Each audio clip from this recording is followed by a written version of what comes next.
গত কয়েকদিনের তীব্র গরমে সিলেট অঞ্চলে মানুষের জীবন বিপর্যস্ত প্রায়। সবচেয়ে বেশি বিপাকে নিম্ন আয়ের মানুষ। চাঁদনীঘাট এলাকা থেকে আরো জানাচ্ছেন আমাদের সহকর্মী নাজাত আহমদ প্রকাশস্থ।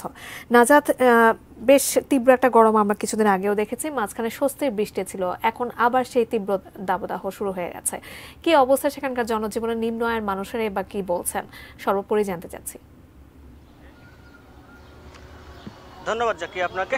আপনি যেমনটি বলেছিলেন, গত কয়েকদিনের তীব্র গরমে আসলে সিলেটে সাধারণ মানুষের হাঁসফাঁস অবস্থা, বিশেষ করে নিম্ন আয়ের মানুষ আসলে গরমে তাদের অবস্থা খুবই খারাপ। আজকের অবস্থা যদি বলি, আজকে সিলেটে তাপমাত্রা 38 ডিগ্রিরও কিছু বেশি, আর হচ্ছে একই সাথে বাতাসে জলীয় বাষ্পের পরিমাণ বেশি থাকায় মানুষের যে আমি যেমনটি দেখানোর চেষ্টা করছি, সিলেটে কয়েকদিনে আসলে তীব্র গরমে সব মানুষ আসলে খুব বিপর্যস্ত আছেন, বিশেষ করে নিম্ন আয়ের মানুষ। প্রয়োজন ছাড়া আসলে কেউ ঘর থেকে বের হচ্ছেন না। একই সাথে সিলেটের রাস্তাঘাটগুলো কিন্তু একবারেই খালি বলা যায়।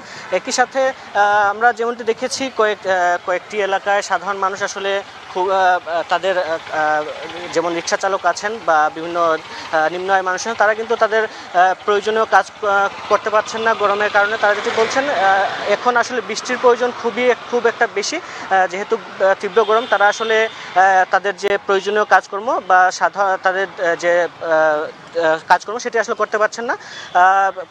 আর আবহাওয়া যেটি বলছে, তারা কিন্তু বলছে এই কয়েকদিনে সিলেটের তাপপ্রবাহ থাকবে, আর আগামী 2-1 দিন পর থেকে আসলে তাপপ্রবাহ কিছুটা কমতে পারে। সিলেটে বৃষ্টির পূর্বাভাস দিয়েছে আবহাওয়া অধিদপ্তর। সব মিলে এই ছিল আমার কাছে সিলেট থেকে সর্বশেষ তথ্য।